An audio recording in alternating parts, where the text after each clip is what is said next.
Alright, I just rewatched part 1, episodes 1 and 2 of the Bible, and this was the first part that aired, and it aired 2 episodes in one part. So it was the way this aired was 2 episodes each week to make 5 parts, and ending on Easter Sunday. So I just had to rewatch the first one, In the Beginning, and Exodus, and I'm going to cover In the Beginning first. There's a description that goes along with it, and it says, "After the great flood, a new chapter in God's relationship with man begins. Abraham is chosen by God to lead his people to the promised land and has assured descendants as numerous as the stars. But God tests his faith again and again. Generations later, famine drives Abraham's descendants, the Israelites, into Egypt, where they are enslaved by the Pharaoh." So this one starts off with this was not in the show, but this was not when it aired. This is I think this is exclusively for the DVD and the Blu-ray. But this episode in the beginning starts off with a really cool overview of the entire series. Like, it goes through everything. Samson, David, Dane on the Lion's Den, Jesus. It goes through all of it.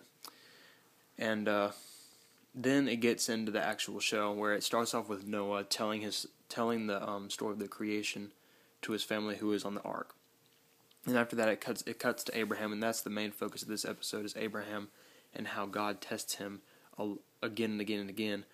And God tells him that he's going to have descendants as numerous as the stars. Well, he believes this. He knows this is fact, because what God says is true.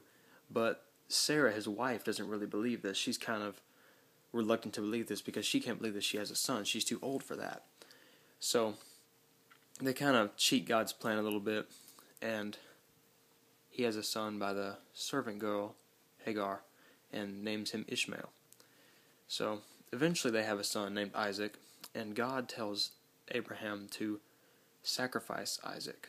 So that's where this episode ends. This episode ends after God has told Abraham to not sacrifice Isaac and gives him a sacrifice of a lamb. And that's where this episode ends. And it tells you that they go into Egypt. All right, let me find the remote. All right, there we go. So the next episode is called Exodus, and this was in the same block time. This was in the same 2-hour time slot that it aired on TV. And there's another summary that goes along with this one. There's a summary for every single one on the DVD. Exodus. While in exile, Moses is told by God at the burning bush that he will free the Israelites from slavery. Moses returns to Egypt, and with the help of 10 devastating plagues and the miracle of the parting of the Red Sea, which is cool in this, he leads the Israelites to freedom. At Mount Sinai, Moses receives laws from God that will prepare the Israelites for life in a new land. This episode is really cool because you get to see all the 10 Commandments. You get to see the 10 Commandments. You get to see the 10 plagues. You get to see God speaking to Moses through the burning bush and the parting of the Red Sea. You get to see all that, and it's really cool to see because you've heard this story countless times over about how Moses went to Pharaoh many times and told him to let his people go, but Pharaoh never gave in. But after the 10th plague of the firstborn son being killed, that's when he finally broke and let his people go. And the way they did these plagues were really cool. Like, they did it. It was kind of like a montage of the way the plagues played out, except for the first one, the Nile. They kind of did that one kind of as it happened. But the firstborn son, that one is the last plague, and after that, Pharaoh just breaks and tells Moses to get out and take God with him. He doesn't want any more of it. He doesn't want anything else to happen to his people. So this is where the word Exodus comes in, because they're leaving Egypt after being slaves there for many years, 400 years, I believe. And so they come to the Red Sea, and there's no way across. That thing is huge. There's no way they're going to cross that thing. So Moses knows that God's going to give him a miracle at some point. He knows he's going to do it. So he goes up to the Red Sea, and sure enough, God parts the Red Sea. And it is really cool to see. If you've ever seen, like, there was a few years ago, there was a 10 Commandments, like a 10 Commandments specifically miniseries that came on, and I got to see that in class one time, and that was really cool. And there was a movie that came out in the, I can't remember, it had Charles Heston in it, but I haven't seen that one yet. But this was a really cool adaptation of it. It was really cool to see.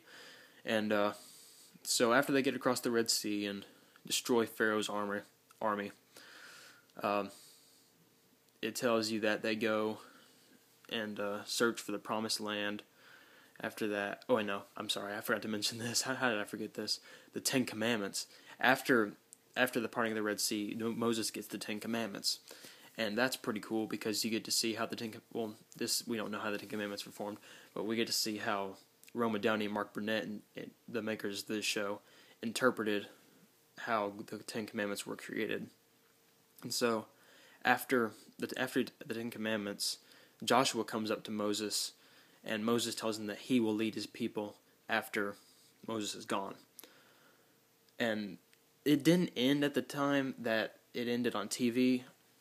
I'm used to the TV version, so this is different watching it like this.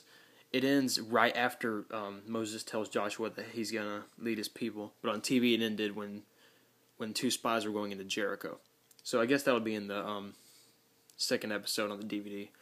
So that's my review of part 1, episodes 1 and 2 of the Bible.